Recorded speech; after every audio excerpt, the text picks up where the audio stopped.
bienvenidos a la primera edición del programa Psiquiatría y Mente. A continuación abordaremos los trastornos del neurodesarrollo y los trastornos disruptivos del control de los impulsos y de la conducta. Cuéntanos, Ruth, sobre el trastorno del neurodesarrollo. Los trastornos del desarrollo o trastornos del desarrollo neurológico son el conjunto de trastornos o dificultades mentales que tienen origen en el desarrollo de la persona. Se presentan generalmente de una manera precoz y se caracteriza por deficiencias en el funcionamiento social, cognitivo, académico y ocupacional. La actividad habitual de la persona se ve alterada o limitada, ya que no puede realizar ciertas actividades que personas de su misma edad realizan. En algunos de los trastornos encontramos la discapacidad mental, que es la presencia de dificultades de las funciones intelectuales y de la conducta adaptativa en sus principales vertientes, como lo social, lo práctico y lo conceptual. Algunos de estos trastornos son el retraso global del desarrollo y la deficiencia intelectual no especificada. Tenemos el trastorno del lenguaje, que son las dificultades persistentes en la adquisición y uso del mismo, ya sea un lenguaje hablado, escrito o por signos. Esto debido a la deficiencia de la comprensión o producción del mismo lenguaje.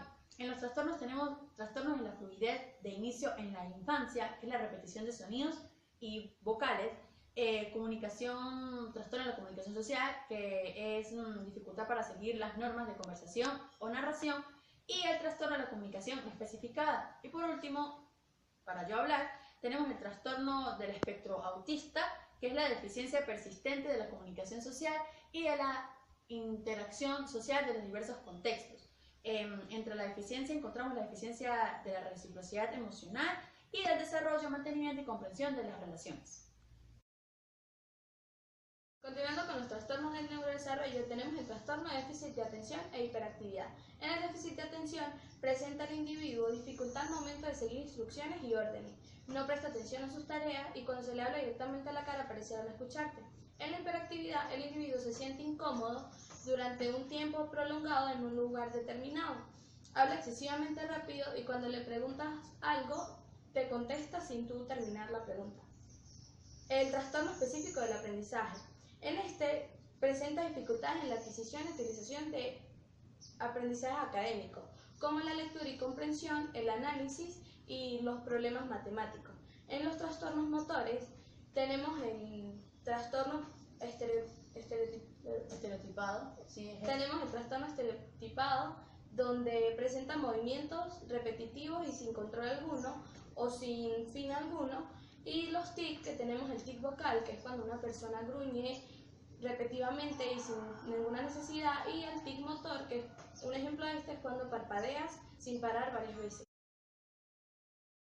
Terminados los trastornos del neurodesarrollo, continuamos con Yusmania y con José en los trastornos disruptivos del control de los impulsos y de la conducta. Bueno, los trastornos disruptivos se puede decir que son problemas en el autocontrol del comportamiento y en las emociones. Estos suelen presentarse sobre todo en el sexo masculino más que en el sexo femenino y inician desde la infancia. Son conductas que violan los derechos de los demás. En este tipo de trastornos se derivan dos: el trastorno negativista desafiante y el trastorno explosivo intermitente. En el negativista desafiante son conductas negativas desafiantes y desobedientes, de un carácter hostil y sobrepuesto a la autoridad de los demás. Se suele presentar entre las edades de 4 y 8 años.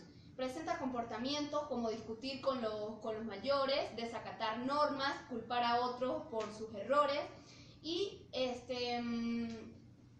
mostrarse enojado y resentido contra los demás, culpando a todos de sus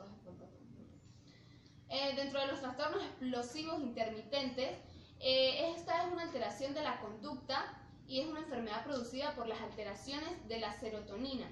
Esta es una sustancia que segrega el cerebro y que calma la irritabilidad y el comportamiento violento. Al existir un déficit de esta, el paciente es consciente de su agresión, pero no puede controlarla.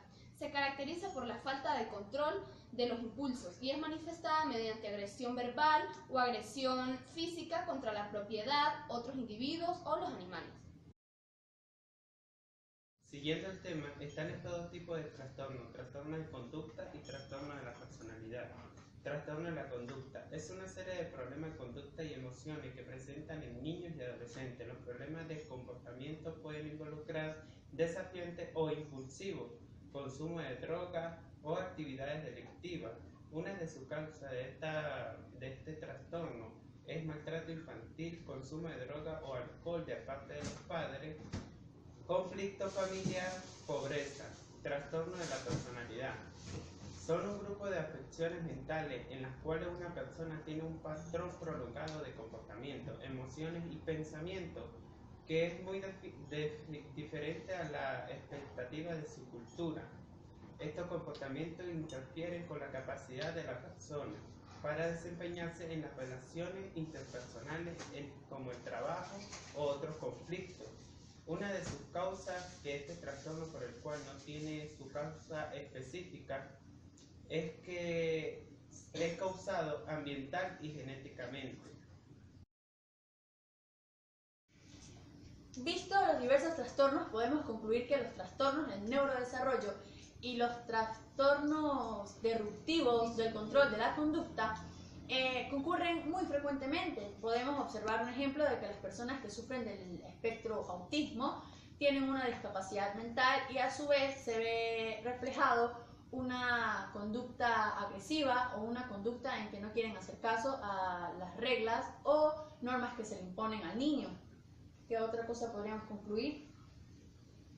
Estos trastornos surgen más que todo en la edad infantil, es decir, comienzan desde que el niño empieza a relacionarse con la sociedad. Por eso la mayoría de los casos dicen o afirman que son trastornos que se adquieren desde la infancia y van por una serie de etapas hasta llegar a su máximo desarrollo, y bien se puede ver si sigue el niño con el trastorno o poco a poco, mediante la relación con la sociedad, el niño deja el trastorno.